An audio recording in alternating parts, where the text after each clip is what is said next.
ब्रह्म सूत्र के तृतीय अध्याय के तृतीय पाद के नवम अधिकरण का विचार हम लोग कर रहे हैं।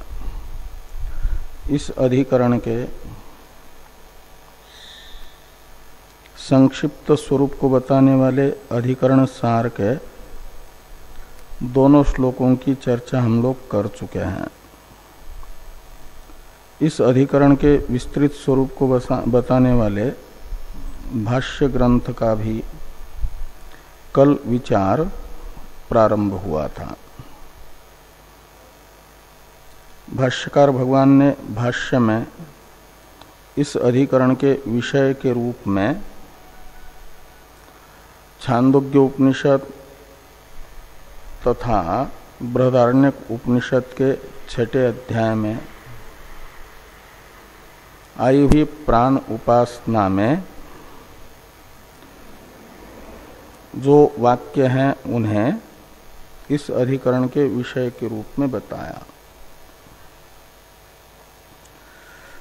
प्रथम तो छांदोग्य उपनिषद तथा बृहदारण्यक उपनिषद में जो समानार्थक वाक्य हैं उनका अर्थतः कथन किया भाष्यकार भगवान ने।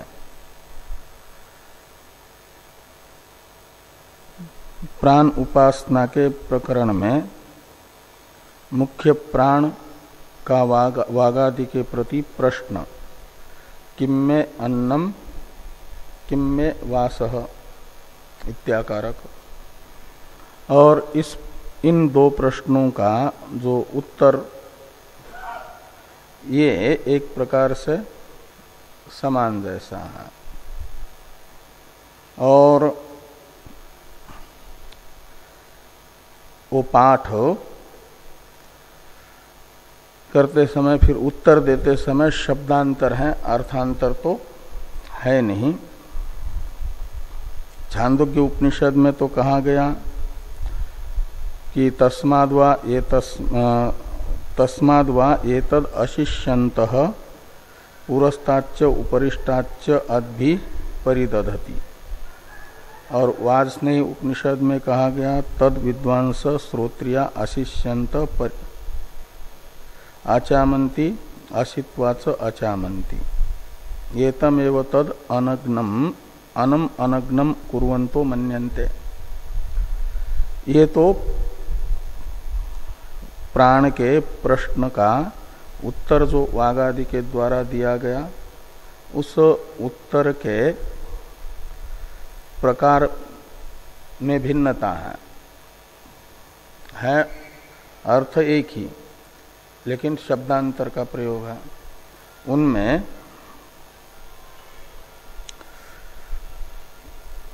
छांदोग्य उपनिषद में तथा बृहदारण्यक उपनिषद में दोनों में भी ये कहा गया कि आचमनीय जल जो है वह प्राण का वस्त्र है। अब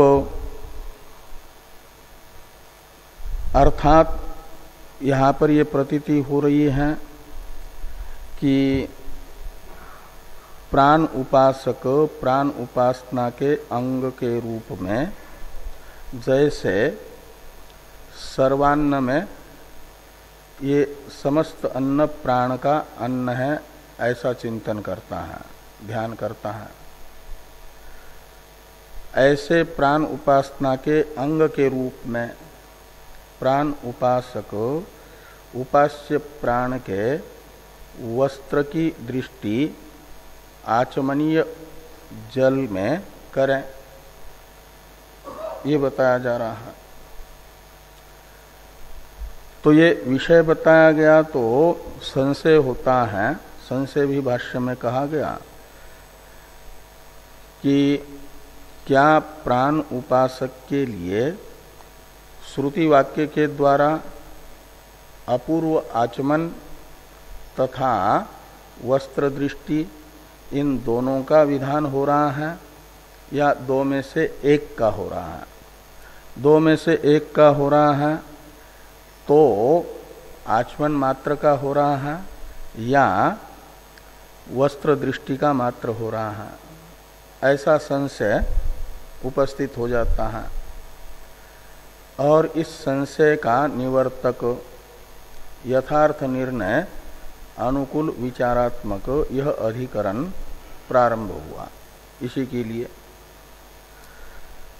प्राण उपासना में प्राण उपासना के अंग चिंतन के रूप में जो वास दृष्टि करनी है, उसमें जिसमें वास दृष्टि करनी है, वस्त्र दृष्टि करनी है, वह जल आचमन में उपयोगी है, आचमन के लिए प्रयुक्त है।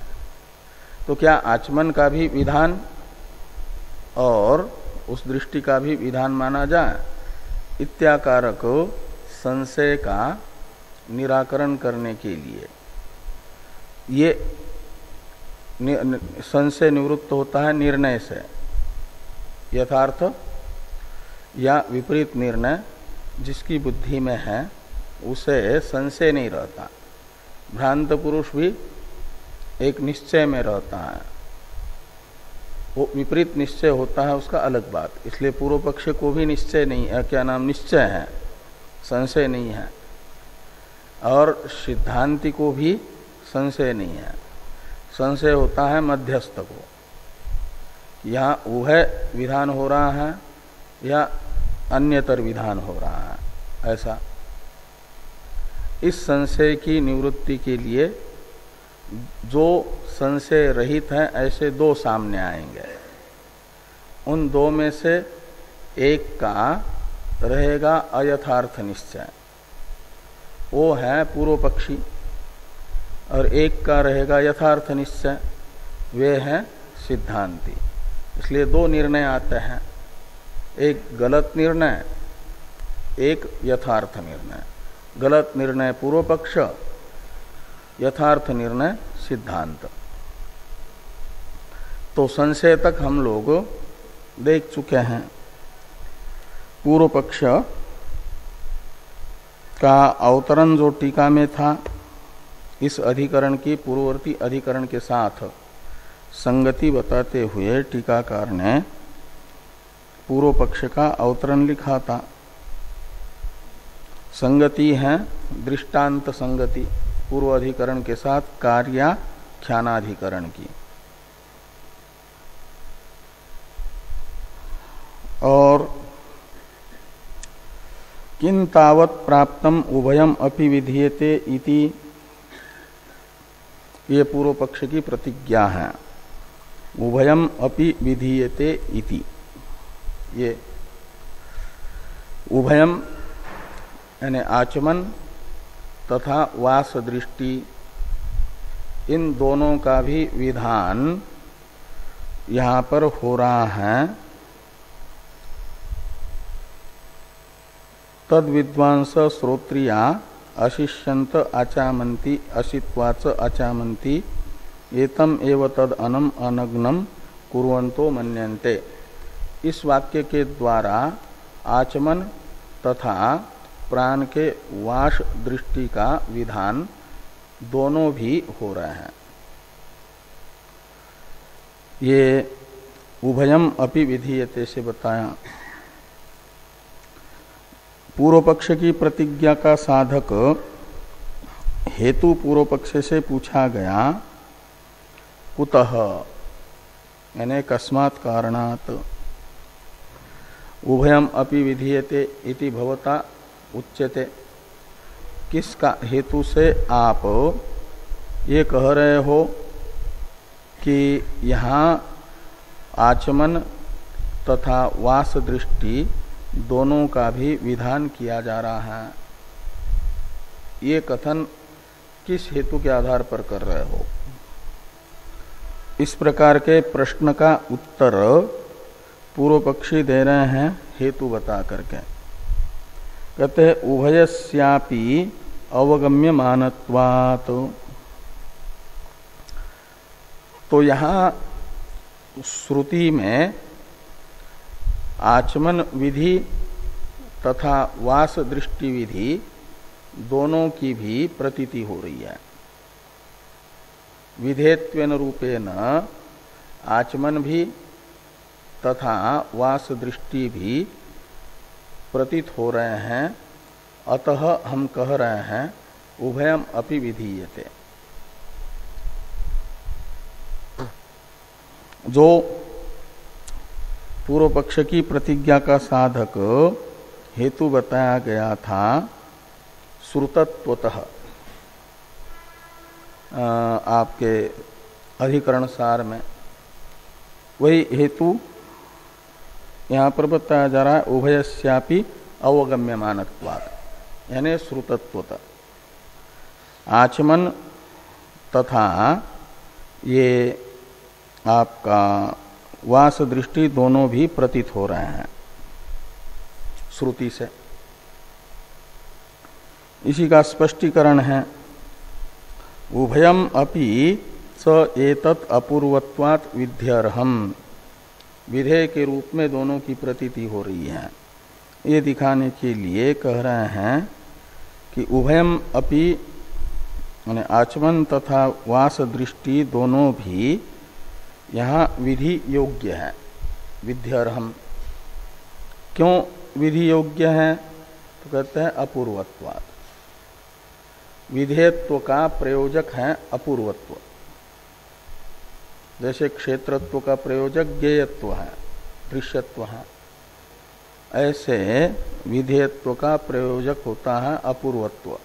अपूर्वत्व का अर्थ है प्रमाणांतर से अज्ञातत्व। तो प्रमाणांतर से अज्ञात जैसे वास दृष्टि है, ऐसे प्रमाणांतर से अप्राप्त आचमन भी है, पूर्व पक्षी कह रहे हैं। तो जो प्रमाणांतर से अप्राप्त है वह विधेय हो सकता है, विधेय होने योग्य है।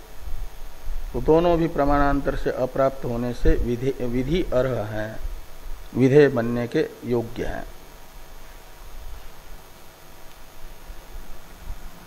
अथवा इसका अवतरण है टीका में, उभय विधाने वाक्य भेद स्यात् इति अरुच्या पक्षांतरम आह अथवा इति। तो कहते हैं यदि आचमन तथा वास दृष्टि इन दो को विधेय मानेंगे एक वाक्य में, तो वाक्य भेद नाम का दोष आता है, एक वाक्यता समाप्त हो जाती है।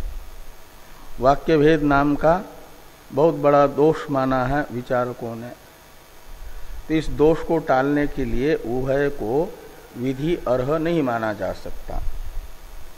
ये उभय को विधि अर्ह मानने वाले पक्ष में अरुचि है, यानी ये दोष है, वाक्य भेद नामक दोष की प्राप्ति है। हाँ, तो इसलिए इसे टाल दिया जाए। तो कहते हैं तब भी ये माना जाएगा कि उभय का विधान नहीं हो रहा है वाक्य भेद को टालने के लिए, अन्यतर का विधान होगा। तो अन्यतर के विधान में किसका विधान माना जाए? तो पूर्व पक्षांतर कहते हैं अन्य पूर्व पक्षी कि आचमन का विधान माना जाए, वास दृष्टि का नहीं। ये अथवा इत्यादि से बताया जा रहा है। इस अभिप्राय से लिखते हैं कि उभय विधाने वाक्य भेद स्यात् इति अरुच्या पक्षांतरम आह, पूर्व पक्षी का ही विकल्पांतर यहाँ पर बताया जा रहा है। अथवा आचमनम एव विधीयते विस्पष्टा ही तस्मिन् विधि विभक्ति ही तस्मात् एवं वित अशिष्यन आचामेत अशित्वाच आचामेत इति। तो वाक्य भेद नामक दोष को टालने के लिए अन्यतर का विधान माना जाए, अन्यतर में भी आचमन का ही विधान मानना उचित है। ये पूर्व पक्षी का आग्रह है। कहा ऐसा क्यों? तो कहते इसलिए कि उस प्रकरण में आचमन विषयक विधि अर्थक प्रत्यय स्पष्ट है। ये जो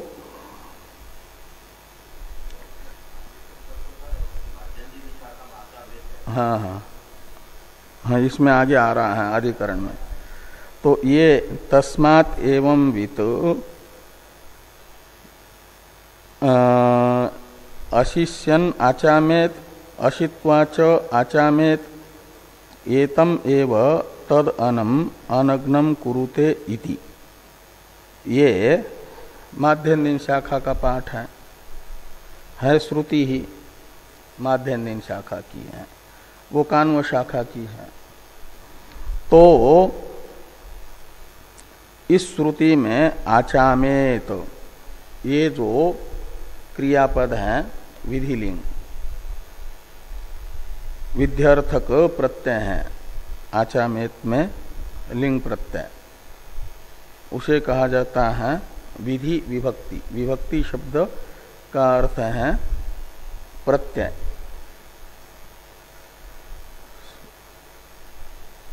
व्याकरण में प्रत्यय कई प्रकार के होते हैं। कुछ सुप प्रत्यय हैं, कुछ तिंग प्रत्यय हैं, कुछ तद्धित प्रत्यय होते हैं, कृत प्रत्यय होते हैं, सनादि प्रत्यय होते हैं। उनमें से सुप प्रत्यय और तिंग प्रत्ययों की विभक्ति संज्ञा होती है। विभक्तिश्च एक सूत्र है, वो बताता है सुप और तिंग प्रत्यय विभक्ति कहलाते हैं। तो यहां पर जो आया भाष्य में पूर्व पक्षी के मुख से कि विस्पष्टा ही तस्मिन विधि विभक्ति, ये कि तस्मिन यानी आचमन विषय, तस्मिन ये विषय सप्तमी है और तत् ये सर्वनाम आचमन का परामर्शक है, जिसे पूर्व पक्षी विधेय बनाना चाहते हैं आचमन को। इसलिए तस्मिन का अर्थ निकलेगा आचमन विषयक। सप्तमी का अर्थ विषय है और तत् का अर्थ आचमन है, इसलिए तो आचमन विषयक विधि विभक्ति यानी आचमन का विधान करने वाला प्रत्यय यहाँ पर माध्यन्दिन शाखास्थ बृहदारण्यक में स्पष्ट है प्राण उपासना के प्रकरण में। तो विस्पष्टा ही तस्मिन विधि विभक्ति, इसका अर्थ है। एक हेतु हुआ, ही का अर्थ यस्मात्, जिस कारण से आचमन विषयक विधि बताने वाला प्रत्यय यहाँ पर स्पष्ट प्रतीत हो रहा है। आचामेत इस वाक्य में वही वाक्य बताया जा रहा है जहाँ पर स्पष्ट आचमन विषयक विधि प्रत्यय का प्रयोग है कि तस्मात् एवं वित अशिष्यन आचामेत अशित्वाच आचामेत इति। तो एवं वित यानी उपासक, प्राण उपासक भोजन प्रारंभ करने से पहले तथा भोजन करने के पश्चात आचमन करे। ऐसा आचामेत का अर्थ आचमन करे, से पठेत का अर्थ होता है पाठ करे, गच्छेत का अर्थ होता है जाए। ऐसे आचामेत का अर्थ है आचमन करे। आचमन करे ये विधान है आचमन विषय को। तो आचमन विधि, आचमन विषयक विधि को बताने वाला प्रत्यय स्पष्ट रूप से प्रयोग है, इसलिए उसी का विधान मान लिया जाए। तो कहा फिर इसका क्या होगा? एतम एव तद अनम अनग्नम कुरुते, ये वाक्य आया है वाक्य शेष। इस वाक्य शेष की क्या गति होगी यदि केवल आचमन को ही विधेय मानेंगे? तो वास दृष्टि को बताने वाले वाक्य की क्या गति होगी? इस प्रश्न का उत्तर पूर्व पक्षी दे रहे हैं जो आचमन को ही विधेय मानते हैं कि तस्यैव स्तुत्यर्थम अनग्नता संकीर्तनम इति। एतम एव तद अनम अनग्नम कुरुते, इस वाक्य शेष के द्वारा जो अनग्नता का चिंतन बताया जा रहा है, प्राण के वस्त्र की दृष्टि को बताया जा रहा है, वह प्रधान नहीं है। अनग्नता का चिंतन ये कोई वाक्य में विवक्षित अर्थ नहीं है, अपितु विवक्षित होता है विधेय, और विधेय की स्तुति के लिए अर्थवाद है ये एतम एव तद अनम अनग्नम कुरुते, यह प्राण के अनग्नता का संकीर्तन, इसे माना जाएगा आपके प्राण आचमन रूप विधेय की स्तुति। इसलिए कहते हैं तस्यैव स्तुत्यर्थम अनग्नता संकीर्तनम इति। आगे हैं इस प्रकार पूर्व पक्ष प्राप्त हुआ। इति शब्द पूर्व पक्ष के समाप्ति का द्योतक है। एवं प्राप्ते ब्रूमः इत्यादि से बताया जा रहा है सिद्धांत को। सिद्धांत का अवतरण भाष्य है, इसकी अवतरण टीका है। पहले ये जो कहा कि तस्यैव स्तुत्यर्थम अनग्नता संकीर्तनम इति, इसका अर्थ कर रहे हैं टीकाकार। प्रशस्तम ही, यानी प्रशंसा क्यों की जा रही है आचमन की। कहते हैं जो प्रशस्त अर्थ होता है उसमें अधिकारी की प्रवृत्ति होती है। तो प्रशस्तम ही इदम आचमनम यस्मात् अनेन प्राणम अनग्नम मन्यन्ते इति स्तुति। कहते हैं यह आचमन जिसका विधान किया जा रहा है वह प्रशस्त है, महान है। क्यों, क्या महत्ता है उसकी प्राशस्त्य है। कहते हैं प्राण को भी सर्व क्रिया शक्ति आश्रय जो प्राण है, वह प्राण भी इस आचमन से अनग्न होता है। तो सर्व शक्ति आश्रय प्राण को भी अनग्न करने वाला होने के कारण आचमन प्रशस्त है। ऐसी आचमन की स्तुति इस वाक्य के द्वारा हो रही है।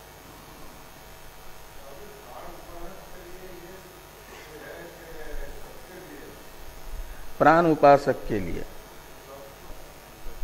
आचमन तो सबके लिए है, बाकी ये जो चिंतन बताया जा रहा है वो प्राण उपासक के लिए है, प्राण उपासना के अंग के रूप में। और उस प्राण उपासना के अंगभूत प्राण के वस्त्र दृष्टि, प्राण की वस्त्र दृष्टि आप आचमन करते समय आचमनीय जल में कर भी लेते हैं, प्राण उपासक न होने पर भी, तो उसका जो फल बताया है वहां पर पर्याप्त वस्त्र की प्राप्ति, कभी वस्त्र की कमी न होना, वो आपके जीवन में भी दिखेगा। इसलिए करने से हानि नहीं है। हाँ, प्राण उपासक नहीं भी हैं और वह भी प्राण उपासक को तो करना ही है, प्राण उपासना को सांग बनाने के लिए, लेकिन शुद्धि के लिए आचमन जो किया जाएगा अनुपासक के द्वारा भी, और उस शुद्धि के लिए किए जाने वाले आचमन में प्रयुक्त जल में प्राण के वस्त्र की दृष्टि अनुपासक भी करता है, तो श्रुति ने जो फल बताया है वह फल उसे मिल जाएगा। इसलिए आप भी करते हैं तो फायदे में ही रहेंगे, नुकसान नहीं है। दोनों बार करना पड़ेगा। हाँ, तो ये हुआ कि प्रशस्तम ही इदम आचमनम यस्मात् अनेन प्राणम अनग्नम मन्यन्ते इति स्तुति ही। आगे है प्रसिद्ध अनुवादेन अप्रसिद्धम विधेयम इति न्यायेन सिद्धांतयति एवं इति। एक नियम होता है जो सभी विचारक स्वीकार करते हैं विधेय के लिए। जो प्रसिद्ध अर्थ है उसका अनुवाद करके अप्रसिद्ध अर्थ का विधान किया जाता है। यदि विधि वाक्य में दो अर्थ प्रतीत हो रहे हैं, उनमें से एक प्रमाणांतर से प्राप्त है और एक किसी भी प्रमाण से प्राप्त नहीं है, तो जो प्रमाणांतर से प्राप्त है उसे प्रसिद्ध कहा जाता है। प्राप्त का अर्थ है प्रसिद्ध। तो प्रमाणांतर से प्राप्त अर्थ का अनुवाद करके अप्राप्त अर्थ का विधान किया जाता है। ये एक न्याय है, युक्ति है। इस युक्ति के आधार पर सिद्धांत को बताया जा रहा है। तो ये कहा कि प्रसिद्ध अनुवादेन अप्रसिद्धम विधेयम, प्रसिद्ध अर्थ का अनुवाद करते हुए अप्रसिद्ध अर्थ का विधान किया जाए। इस न्याय से सिद्धांत को भगवान भाष्यकार अवतरित कर रहे हैं। सिद्धांत बता तो रहे हैं सूत्र से भगवान वेद व्यास जी, और सिद्धांत को बताने वाले सूत्र का अवतरण है टीका में। एवं प्राप्ते ब्रूम, तो इस प्रकार पूर्व पक्ष प्राप्त होने पर उभय विधान या वाक्य भेद नामक दोष को टालने के लिए केवल आचमन का विधान इत्याकारक पूर्व पक्ष प्राप्त होने पर सिद्धांत बताया जाता है। पूर्व पक्ष का निराकरण पूर्वक सिद्धांत बताया जा रहा। तो सूत्र का उच्चारण किया जाए। कार्याख्यानात् अपूर्वम, कार्याख्यानात् अपूर्वम,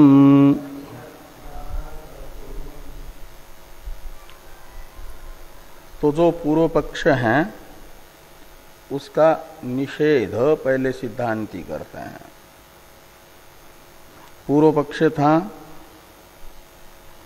कि आचमन विधेय है, क्योंकि वहां पर स्पष्ट विधि विषयक विभक्ति है।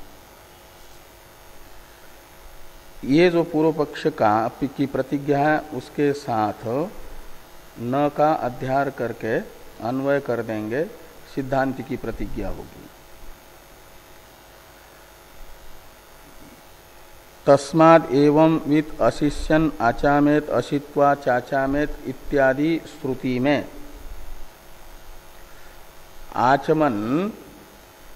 आचमनम न विधीयते, ऐसा सिद्धांति कहेंगे कि यह इस श्रुति में आचमन विधेय नहीं हो सकता। कहा क्यों विधेय नहीं है आचमन, पूर्व पक्षी पूछेंगे। तो हेतु बताया कार्याख्यानात्, तो शुद्धि के लिए स्मृति के द्वारा कर्तव्यत्वेन रूपेण प्राप्त जो आचमन है उसका आख्यान यानी अन्वाख्यान, ऐसा लगाना। अन्वाख्यान कहा जाता है अनुवाद को। तो कार्याख्यानात् शब्द का अर्थ है स्मृति के द्वारा शुद्धि के लिए कर्तव्यत्वेन रूपेण प्राप्त आचमन का अनुवाद होने से। ये जो तस्मात् एवं वित अशिष्यन आचामेत इत्यादि श्रुति में आचामेत इस क्रियापद का प्रयोग करके श्रुति स्मृति के द्वारा प्राप्त जो शुद्धि के उद्देश्य से आचमन है उसका अनुवाद कर रही है। कार्याख्यानात् का अर्थ निकलेगा स्मृत्या प्राप्तस्य आचमनस्य अनुवादात्। तो प्रमाणांतर से प्राप्त है, प्रसिद्ध है, तो प्रसिद्ध अर्थ का अनुवाद करके विधेय होता है अप्रसिद्ध अर्थ। तो जो मनुष्य मात्र को शुद्धि के लिए भोजन से पहले तथा भोजन के पश्चात आचमन का विधान करने वाला स्मृति वचन है, वो सामान्य स्मृति वचन है, और उससे प्राप्त आचमन का यहाँ पर प्राण उपासक के लिए भी वो प्राप्त है सामान्य वचन से। अनुवाद श्रुति कर रही है अचामेत ऐसा, और अनुवाद करके जो किसी भी प्रमाण से प्राप्त नहीं है, अप्रसिद्ध है, वो है वास दृष्टि। तद येनम तद अनम अनग्नम कुर्वन्तो मन्यन्ते, इसके द्वारा बताया जाने वाला जो अनग्नता का चिंतन है प्राण के, वह प्रमाणांतर से अप्रसिद्ध है, अप्राप्त है, उसका विधान किया जा रहा है। इसलिए सूत्रस्थ अपूर्व शब्द का अर्थ है अपूर्वम। वह अपूर्व क्या है इन दो में से? आचमन तथा अनग्नता चिंतन, इन दो में से आचमन तो हुआ स्मृति रूप प्रमाणांतर से प्राप्त, इसलिए वह अनुवाद्य होगा, उसका तो अनुवाद किया जाएगा, कर सकती है, क्योंकि स्मृति श्रुति मूलक है, और वो श्रुति जो आचमन का विधान करने वाली स्मृति का मूल होता वह अनुमेय श्रुति है, अभी प्रत्यक्ष नहीं है यहाँ। हाँ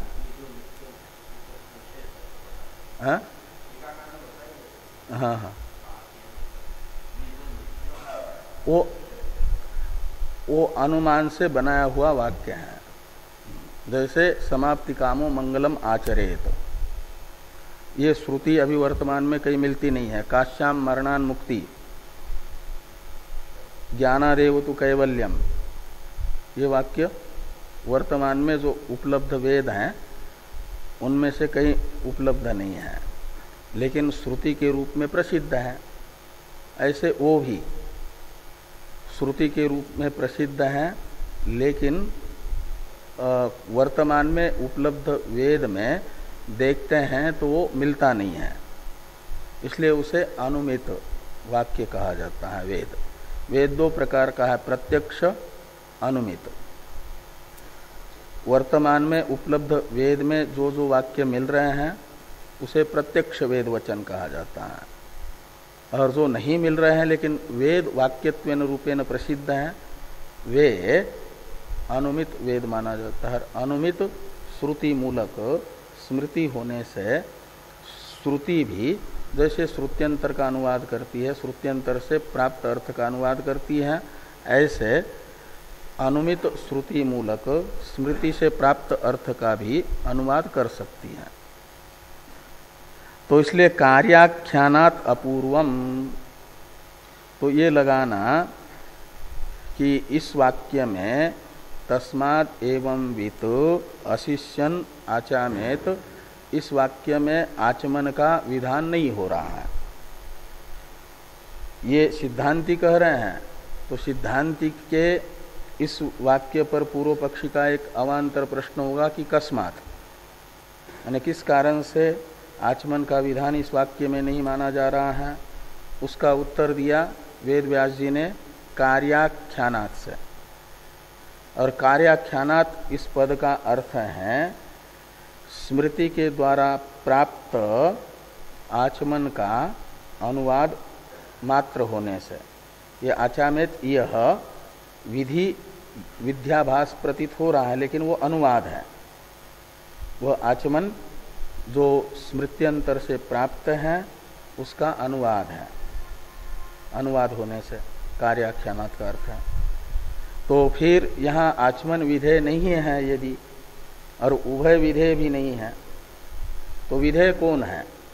एक दूसरा अवान्तर प्रश्न पूर्व पक्षी का होगा। उसका उत्तर वेद व्यास जी ने दिया अपूर्वम। अपूर्वम का अर्थ है जो किसी भी प्रमाण से अप्राप्त है, अन्य प्रमाण से। वह यहां पर विधेय होगा। तो आचमन में प्रयुक्त जल में प्राण के वस्त्र की दृष्टि अर्थात प्राण के अनग्नता का चिंतन प्रमाणांतर से अप्राप्त है, उसे सूत्रस्थ अपूर्व शब्द से लेना है। अपूर्व का अर्थ है प्रमाणांतर से अप्राप्त, वो है प्राण के अनग्नता का चिंतन, वह इस वाक्य में विधेय है। ये वेदव्यास जी कह रहे हैं। इसलिए विधेय मात्र अनग्नता का चिंतन ही है, न तो उभय विधेय है न तो आचमन विधेय है। एक ही विधेय है, वो अनग्नता चिंतन। जिसका विधान किया जाता है उसको विधेय कहते हैं। तो प्राण उपासना के प्रकरण में जो अनग्नम मन्यन्ते यह वाक्य है, वह प्राण के अनग्नता चिंतन का विधान करता है, अनग्नता चिंतन बताता है। अर्थात आचमनीय जल में प्राण के वस्त्र की दृष्टि करो, ये बताता है। कार्याख्यानात् अपूर्वम, भाष्यकार भगवान इसी प्रकार का अर्थ इस सूत्र का कर रहे हैं। तो देखिए भाष्य को, नाचमनस्य विधेयत्वम उपपद्यते, यानी आचमनस्य विधेयत्वम न उपपद्यते, आचमन को विधेय मानना युक्त नहीं है। ये नाचमनस्य विधेयत्वम उपपद्यते वाक्य का अर्थ है। आचमन को विधेय मानना अयुक्त है, युक्त नहीं है।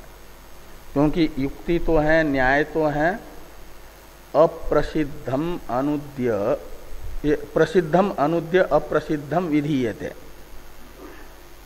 ये न्याय है, युक्ति है। और इस न्याय विरुद्ध है आचमन को विधेय मानना। इसलिए कहते हैं कि आचमनस्य विधेयत्वम न उपपद्यते, उस न्याय के साथ आचमन को विधेय मानना विरुद्ध होने से ये अनुचित है, आचमन को विधेय मानना, ये कहा गया।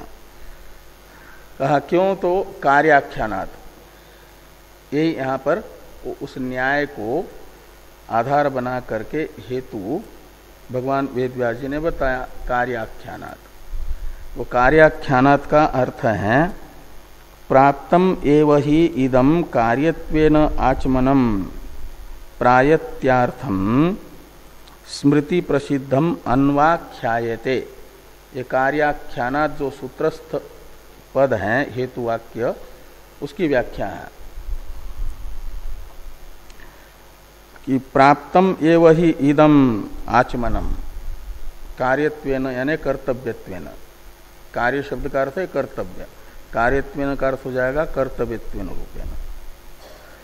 तो स्मृति के द्वारा मनुष्य मात्र को शुद्धि के उद्देश्य से भोजन से पहले तथा भोजन के बाद कर्तव्यत्वेन रूपेण प्राप्त ही आचमन है।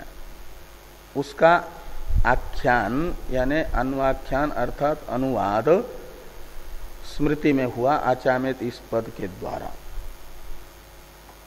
तो प्राप्तम एव हि इदम कार्यत्वेन आचमनम प्रायत्यार्थम स्मृति प्रसिद्धम अन्वाख्यायते। तो हाँ क्या? हाँ, कर्तुम योग्यम कार्यम। तो इतने भाष्य वाक्य का अर्थ करते हैं टीकाकार, उसे देखिए। प्रयतस्य प्रयत्नवतो भावः प्रायत्यम शुद्धि ही तदर्थम इत्यर्थ। प्रायत्यर्थम इस पद की व्युत्पत्ति टीकाकार ने बताई। प्रयतस्य भावः प्रायत्यम, ऐसा विग्रह होगा। आचमन का प्रयोजन है प्रायत्य। प्रायत्य, प्रायत्य शब्द का अर्थ है शुद्धि। शुद्धि, प्रायत्य, प्रायत्यार्थम में अर्थ शब्द का अर्थ है फल, और प्रायत्यार्थम इसमें बहुव्रीहि समास है। प्रायत्यम अर्थः अर्थात प्रयोजनम यस्य आचमनस्य तत्प्रायत्यार्थम। जैसे पीतम अंबरम यस्य असौ पीतांबर, अन्य पदार्थ होता है भगवान विष्णु, पीतांबर भगवान विष्णु कहा जाता है, पीले वस्त्र है जिनके। ऐसे प्रायत्य यानी शुद्धि, अर्थ यानी फल है जिसका, उसे प्रायत्यार्थम कहा जाता है। वो कौन? आचमन। वो प्राप्त है स्मृति से। तो प्रायत्य शब्द का अर्थ शुद्धि है। वो शुद्धि कैसे निकलता है प्रायत्य शब्द का अर्थ? तो प्रायत्य शब्द का विग्रह करके बताया। प्रायत्य शब्द है तद्धित वृत्ति। 5 वृत्तियां होती है ना, उसमें से एक तद्धित वृत्ति है। और पद दो, संस्कृत में पद यानी शब्द 2 प्रकार के होते हैं, वृत्ति रूप, अवृत्ति रूप। वृत्ति रूप शब्दों के अवान्तर 5 भेद होते हैं।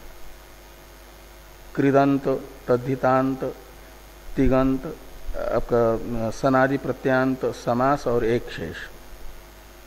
इनको ये 5 प्रकार की वृत्ति होती है, यानी वृत्ति रूप पदों के अवान्तर 5 भेद हैं। उसमें तद्धित वृत्ति है प्रायत्य शब्द, और फिर अर्थ के साथ समास होकर के प्रायत्यार्थम, इसमें समास वृत्ति है, और केवल प्रायत्य में तद्धित वृत्ति है। और उस तद्धित वृत्ति का विग्रह करके बताया जा रहा है टीका में। प्रयतस्य भावः प्रायत्यम, ये विग्रह है। बीच में प्रयत शब्द का अर्थ कर दिया प्रयत्नवान। प्रयतस्य यानी प्रयत्नवतः। प्रयत शब्द प्रयत्नवान का परामर्शक है। तो प्रयत्न करने वाला जो मनुष्य है, शास्त्रानुसार प्रयत्न करने वाला मनुष्य, और उसका भाव है प्रायत्य। तो शास्त्रानुसार प्रयत्न करने वाले का धर्म है शुद्धि, प्रयत्न का फल। जो शास्त्रानुसार प्रयत्न करेगा उससे उसका जीवन शुद्ध बनता है, इसलिए उसके जीवन में शुद्धि आ जाती है। तो प्रयत्न है आचमन। शास्त्र ने बताया आचमन करो भोजन से पहले और भोजन के पश्चात। तो ये शास्त्रानुसार अनुष्ठान प्रयत्न कहा जाता है। तो आचमन का अनुष्ठान, भोजन प्रारंभ करने से पहले, भोजन करने के पश्चात जो किया जा रहा है आचमन का अनुष्ठान, वो है प्रयत्न। और वह प्रयत्नवान हुआ आचमन करने वाला, और उसका भाव है, क्या कह रहा है?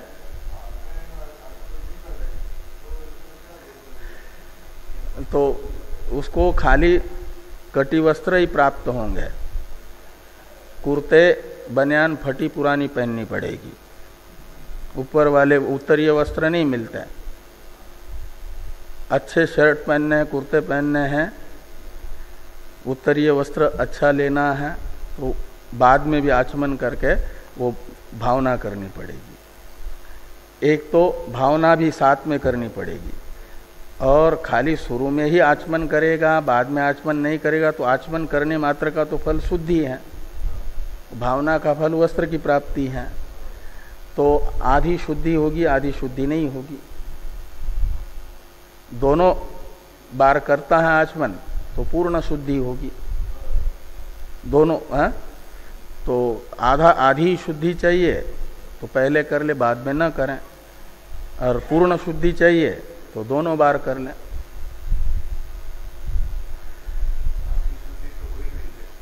हाँ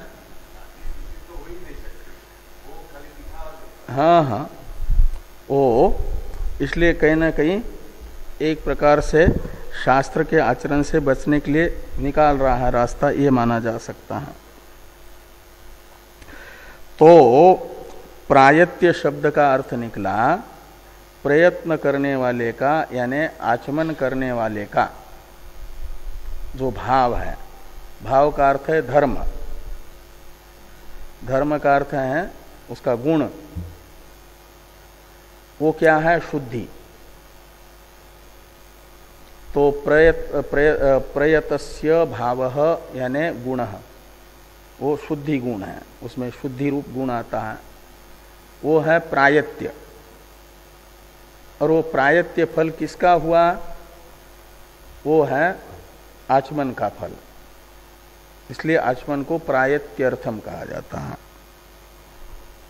तो ये कह रहे हैं कि प्रयतस्य प्रयत्नवतो भाव प्रायत्यम, प्रायत्यम का अर्थ कर दिया शुद्धि, और तदर्थम यानी शुद्ध्यर्थम, स्मृति से आचमन कर्तव्यत्व अनुरूपेण विहित है। और वो जो स्मृति के द्वारा शुद्धि रूप फल के उद्देश्य से कर्तव्यत्व अनुरूपेण विहित आचमन है, उसका अनुवाद श्रुति कर रही है। और अपूर्व है अनग्नता चिंतन, उसका विधान कर रही है।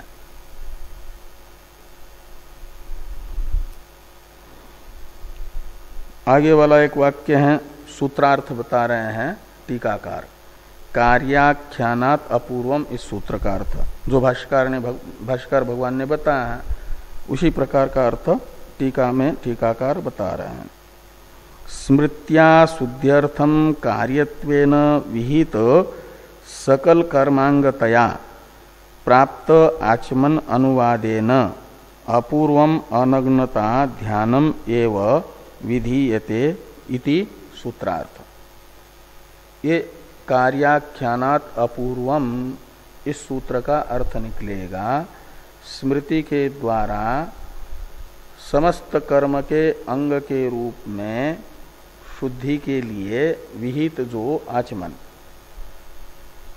उसका अनुवाद करके श्रुति के द्वारा प्राण के अनग्नता का चिंतन मात्र का विधान किया जा रहा है। ये कार्याख्यानात अपूर्वम सूत्र का अर्थ है। इसे टीकाकार ने बताया। प्रसिद्ध अनुवादेन अप्रसिद्धम शुद्ध स्मृत्या शुद्ध्यर्थम कार्यत्वेन विहितस्य सकल कर्मांगतया प्राप्त आचमन अनुवादेन अपूर्वम अनग्नता ध्यानम एव विधीयते इति सूत्रार्थ। इससे अब भाष्य में जो वाक्य आ रहा है पूर्व पक्ष का आक्षेप, सिद्धांति के द्वारा बताए गए सूत्रार्थ पर पूर्व पक्षी आक्षेप करते हैं, उसका समाधान भाष्यकार भगवान करेंगे तो व्याख्यान संपन्न होगा। व्याख्या है कार्याख्यानात अपूर्वम ये सूत्र, और इसके व्याख्यान का प्रकार है शास्त्रीय व्याख्यान 5 कृत्यों से संपन्न होता है। पदच्छेद पदार्थोक्ति विग्रहो वाक्य योजना, आक्षेपस्य समाधानम व्याख्यानम पंचलक्षणम। तो उसमें से पदच्छेद पदार्थोक्ति विग्रह वाक्य योजना, ये जो 4 अंश हैं वे कार्याख्यानात अपूर्वम इस सूत्र के सूत्रार्थ के विषय में संपन्न हुए। इसलिए सूत्र के व्याख्यान के 4 कृत्यों को एक प्रकार से भाष्य तथा टीका में संपन्न कर दिया गया। अवशिष्ट रह गया पंचम अंश। पंचम अंश है आक्षेपस्य समाधानम, आक्षेप का समाधान। जो पदार्थ बताया गया, जो वाक्यार्थ बताया गया, उस पर जो शंकाएं होगी उन शंकाओं का निराकरण, समाधान, आक्षेप का समाधान कहलाता है, वो किया जा रहा है ननु इयम इत्यादि से। इसकी अवतरण टीका है स्मार्तम आचमनम श्रुत्या न अनुद्यते किंतु अनया श्रुत्या विहितम स्मृत्या अनुद्यते इति शंकते ननु इति। जो आपने शंका की थी वही शंका पूर्व पक्षी कर रहा है कि स्मृति के द्वारा उक्त अर्थ का अनुवाद, स्मृति के द्वारा उक्त अर्थ का अनुवाद श्रुति कैसे करेगी। प्रायः देखा जाता है कि श्रुति के द्वारा उक्त अर्थ का स्मृति अनुवाद करती है। और यहाँ आप कह रहे हैं कि स्मार्त आचमन का अनुवाद किया जा रहा है और अपूर्व अनग्नता चिंतन का विधान किया जा रहा है, लेकिन स्मृति उक्त अर्थ का अनुवाद श्रुति करें ये जम नहीं रहा है, ये पूर्व पक्षी कह रहे हैं। और इसीलिए कहते हैं कि स्मृत्या स्मार्तम आचमनम श्रुत्या न अनुद्यते, पूर्व पक्षी कह रहे हैं। स्मार्तम यानी स्मृति से प्राप्त जो आचमन है प्रायत्यार्थ, उसका श्रुति के द्वारा अनुवाद मानना अनुचित है, न अनुद्यते। तो क्या होगा फिर? तो पूर्व पक्षी कहते हैं किंतु अनया श्रुत्या विहितम स्मृत्या अनुद्यते। ये माना जाए कि यह श्रुति आचमन का विधान कर रही है और उसकी अनुवादक स्मृति है, ये मानना तो उचित है, क्योंकि आचमन का विधान करने वाली स्मृति पौरुषेय वाक्य है। पौरुषेय वाक्य के प्रामाण्य के लिए अपौरुषेय श्रुति मूल रूपा होना आवश्यक होता है। और यहाँ पर श्रुति में आचमन का विधान स्पष्ट प्रतीत हो रहा है और यह स्मृति है अपौरुषेय वचन। तो अपौरुषेय वचन रूपा श्रुति मूलक स्मृति को होना अपने प्रामाण्य के लिए आवश्यक है। इसके लिए माना जाए कि अपूर्व रूप से तो आचमन का विधान इस श्रुति में हो रहा है और स्मृति इस अपने प्रामाण्य के लिए इस श्रुति को मूल बनाएगी। तो मूल प्रमाण तो माना जाएगा इसी श्रुति को। इस अभिप्राय से ये कहते हैं किंतु अनया श्रुत्या विहितम यानी विहितम आचमनम स्मृत्या अनुद्यते, स्मृति के द्वारा अनुदित हो रहा है, उससे स्मृति का महत्व कम नहीं हो रहा है, उल्टा श्रुति मूलक होने से प्रामाण्य स्थापित हो रहा है उसमें।